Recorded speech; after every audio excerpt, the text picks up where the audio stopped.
everyone, welcome back to the Movie Buddy. I'm your host Josh Blumenkrantz, and today is day 2 of CinemaCon. That's right, we are doing Neon. And what they usually go for are like indie films, bold directors, very different from the big chain major studios. But this was a really fun one. I really enjoyed the films that they presented to us. So without further ado, let me show you what they presented. They opened by talking about G Kids and what they were working on, and the big announcement was Godzilla Minus Zero. That's right, the follow-up to Godzilla Minus One. And Takashi came out, the director, and he was super excited about it. Came out with his little like model Godzilla figure, like he always does when he talks about these movies. And it was really a lot of excitement in the room. The original film came out in 2023 and became the first Japanese film to ever be nominated, won visual effects at the Oscars. Very cool, right? And there's a lot of pressure and excitement going into this sequel. So they confirmed it's a direct continuation following the same family from the first film. So it's going to be the same characters that we followed previously, and the next one is being filmed entirely for IMAX, which is a first for a Japanese film. So they're going to try to push the scale even further, and we didn't get a full trailer, but we got behind the scenes footage. And totally this one, it sounds a lot heavier. It describes it as a story of despair and hope, where humanity is trying to rebuild, but now there's an even bigger threat. So that's really exciting. A bigger threat in a Godzilla movie. Let's go. And you could probably find this, I think, online. They actually did put this footage on there. And the really big takeaway is Godzilla is in New York, right by the Statue of Liberty. So yeah, be on the lookout for Godzilla Minus Zero coming out later this year. Next up, we had Hokum, directed by Damian McCarthy, and stars Adam Scott. And this is a psychological horror set in a haunted hotel, and even compared it to The Shining. So we saw a brand new trailer. It really leans into that slow burn tension, long quiet moments, uneasy atmosphere, and then sudden sharp scares. This has played at like several festivals like South by Southwest. I did not see it there, but I really am looking forward to it. I heard it actually pretty good things. And then Adam Scott came out and he talks about how much he loves horror, especially that kind of hits you when you least expect it. And honestly, that's exactly what this felt like. Like the trailer footage that they showed, it was very like suspenseful. You don't know where these jump scares are gonna come out of. Like very confined space and like they said, like a haunted hotel. So makes you feel very uneasy. And the title Hokum basically means something you don't believe in, which ties into the idea of questioning what's real in the film. So be on the lookout for Hokum coming out in just a few weeks.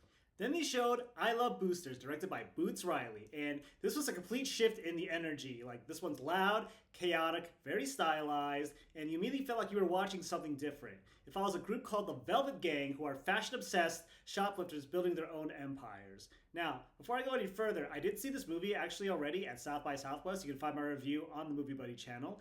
But yeah, we saw an exclusive scene of them robbing the store, literally stuffing clothes into their outfits, and it had a lot of personality. So funny, they're like barely could walk with the amount of clothes that they kind of shoved in there. Very vibrant costumes, okay? Like this movie is just so vibrant all over the place, but a lot of fun. And then Boots Riley came out in person with Lakeith Stanfield, one of the stars of the movie. You saw him in like his last movie, Sorry to Bother You, and you could tell that he really wanted to push the boundaries with this film, Boots Riley. Like it's been a while since Sorry to Bother You. I think like before the pandemic. It's crazy, right? What I like about Boots Riley is that nobody does it like him. He has such a unique perspective on cinema, and an impeccable style. Like those tall hats, come on, like nobody does it like him. And he talks about making cinema feel like an amusement ride. It's something that hits you emotionally and physically.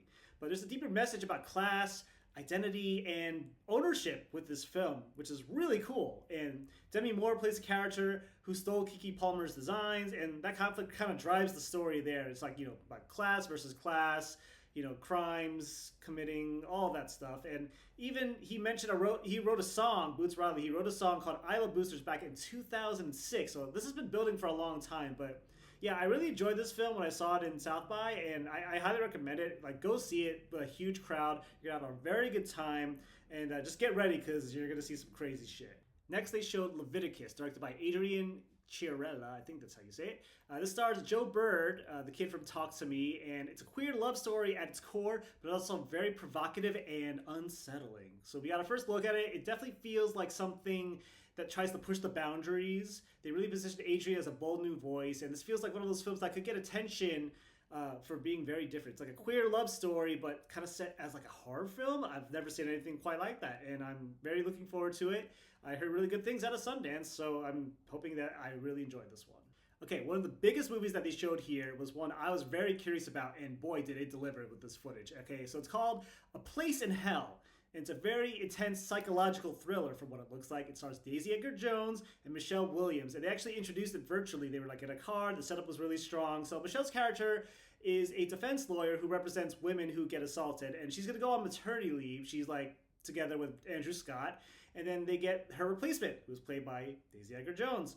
But there is tension, okay? Michelle starts to feel threatened. She turns this into like a rivalry with Daisy Edgar Jones, and they're kind of going toe to toe because on the one hand, Michelle's trying to defend her job, and then Daisy Edgar Jones, she's trying to take it. And man, do they not hold back?